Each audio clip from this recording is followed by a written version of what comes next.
Screen actors, today you're going to learn about how to become a better actor. You're going to learn about 2 approaches to acting and make some interesting discoveries about which one will make you better and which will make you worse. My name is Louis DiBianco and this is my channel, Screen Acting Success. This is where you come every Friday for more tips, techniques, and secrets to help you become a compelling, working screen actor in demand.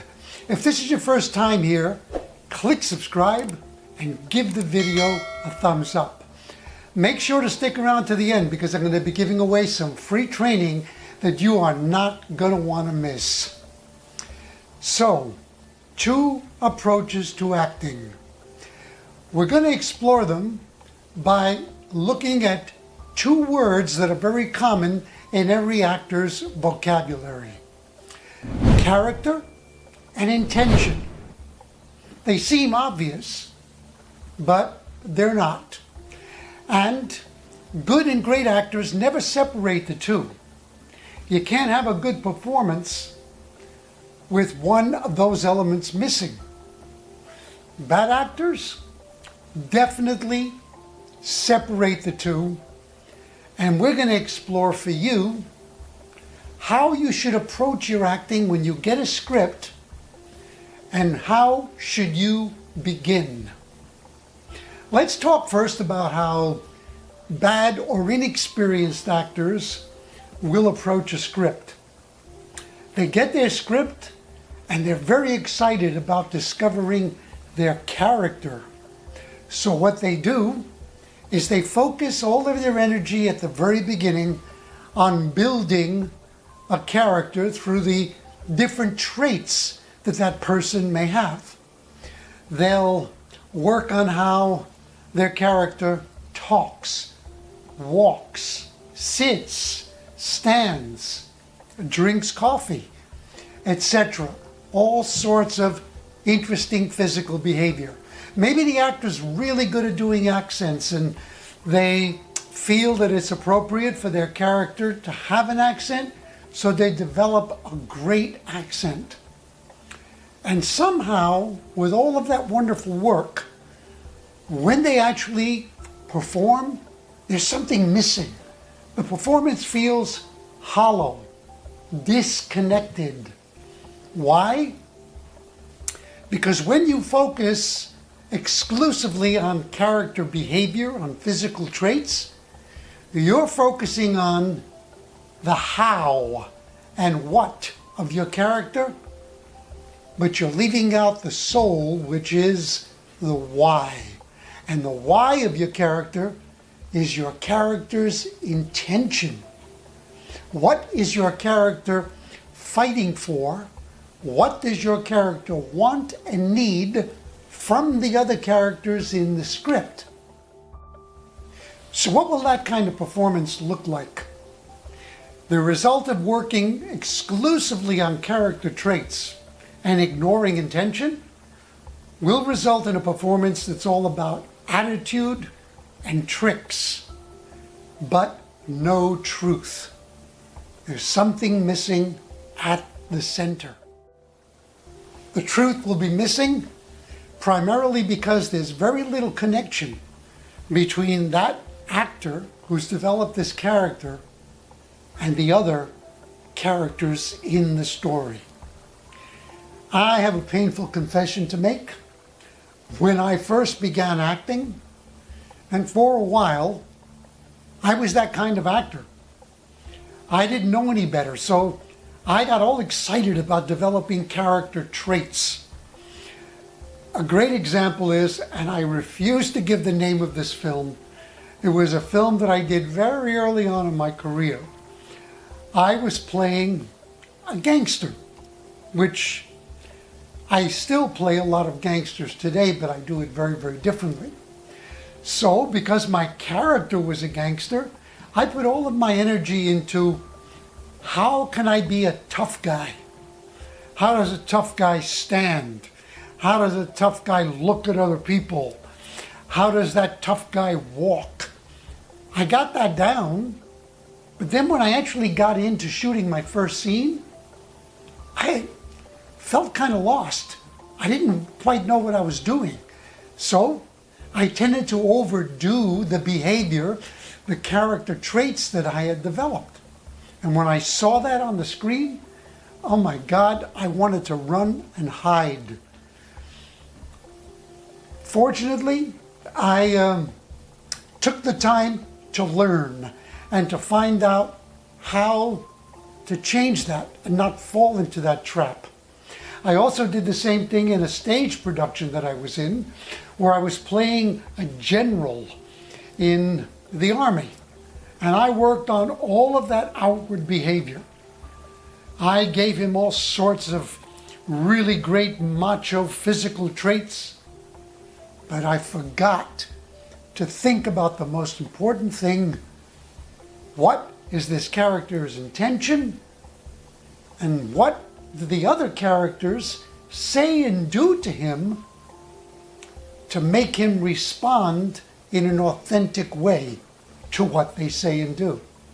I hadn't explored what my intention was. I'm going to give you another example from the work of really wonderful, famous actors.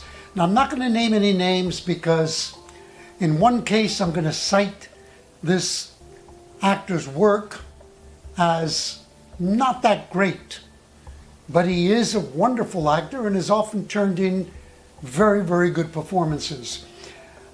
I fell in love with a play called Burn This. It was a play by the late playwright Lanford Wilson. And I saw a production of it in New York that was absolutely riveting. The actor playing the male central character, whose name was Pale, P-A-L-E, was, I mean, you just couldn't take your eyes off of him. He was dangerous, he was vulnerable, you watched his every move. And the reason for that was that he was so attuned to his main partner in the play, a woman. He fell in love with this woman early on in the play, and throughout the play he's pursuing a relationship with her. And in all of his scenes, he was playing an intention. He was listening to her. And whenever he did something, his behavior wasn't motivated by, how can I show off my character? It was motivated by, how do I get closer to her, respond to what she's saying to me and doing, and get closer to accomplishing my intention, which is to win her love. A year later, I came back to New York, and another production of the same play was on with another actor, a totally different cast. And I knew the other actor's work, and I said, hey, it'd be wonderful to see it and compare what he does to what the first actor had done. So I went to see it, and I was quite shocked, actually. This second actor was very charismatic, and he had developed a very big and a character that demands attention when he was playing Pale. Problem was, he wasn't connected to the other people. There was a moment when he had this monologue, and the way he did it and the way the director allowed him to stage it was to kind of come downstage and play it full out to the audience. And although he did his lines well, I realized, I said, wow, what is that monologue about? Right now, it feels like this guy is grandstanding. It's almost as if he had stepped out of the world of the play, and the other characters may as well have not been there. He wasn't really playing with an awareness of them. When you see this, you will know it, and it will make you cringe. Just keep this in mind, that you can be giving an accurate character performance, but still not be doing very good acting.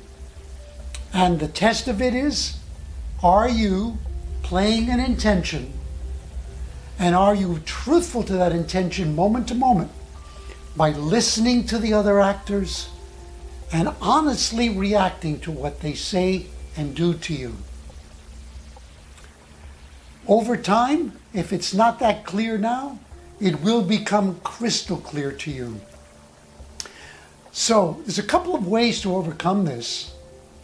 If you're fortunate enough to get cast in something and they're going to have a table read through with the other actors, don't fall into the trap of wanting to impress people at that reading by acting full out, giving all of your emotion and showing people what a wonderful actor you are.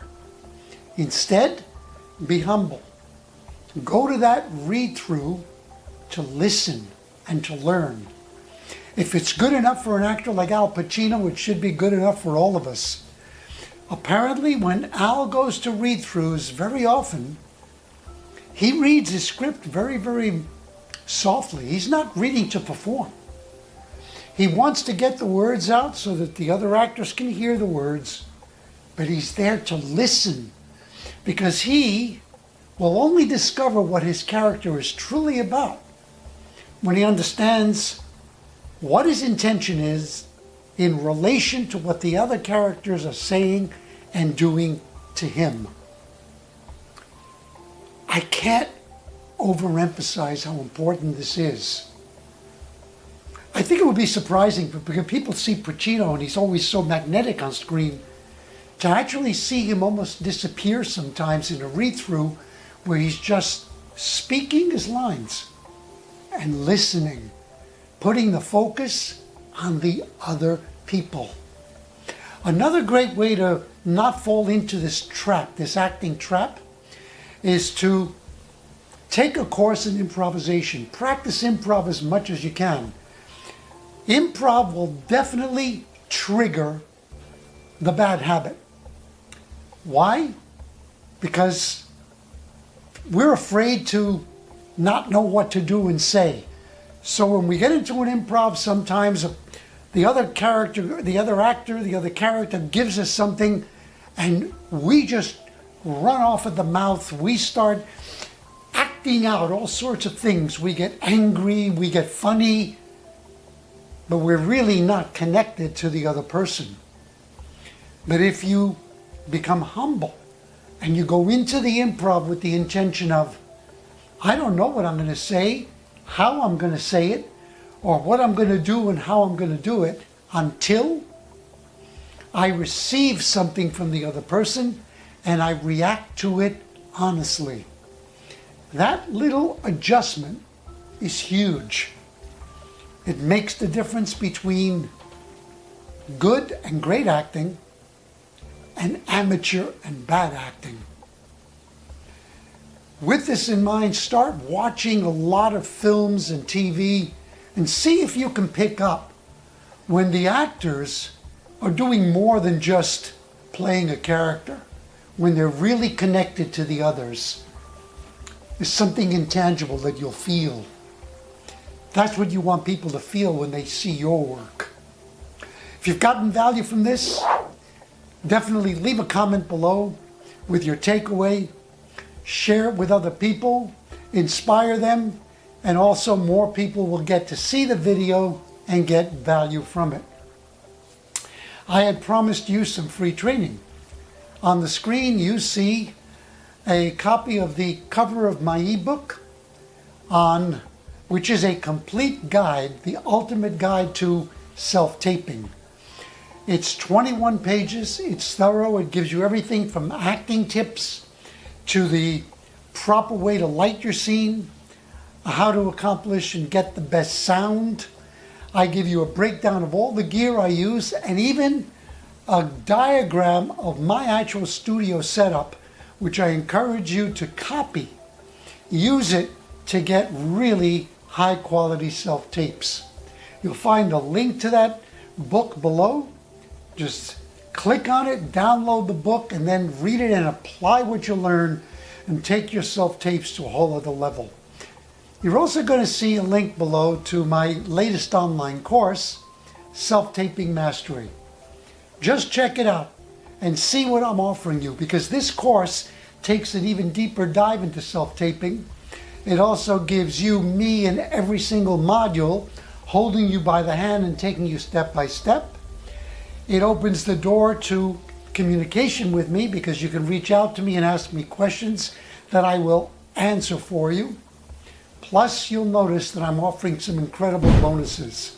One of them is a completely separate course on live auditions, another online course, and it gives you everything from what to do before your audition, when you get there, and when you leave the audition. I sell that course separately for $199. It's yours, absolutely free as a gift, when you enroll in Self-Taping Mastery today. Now, if you haven't already subscribed, do it now and give the video a thumbs up. I always love to end with this important reminder about on-camera acting. That the dialogue is important, but it's always secondary to the subtext. The life beneath the lines, in between the lines. That inner life. That's where your intention lives. And that's where the soul of your acting lives. So whenever you have a script in your hands, especially for an audition, always feel it first, then say it. If you feel it and then say it, you'll probably mean it. And then the likelihood is that you will book it. Feel it, say it, mean it, book it. Go out and create a stellar on-camera career for yourself. Let me know about it so that I can celebrate your win with you and share it with the world.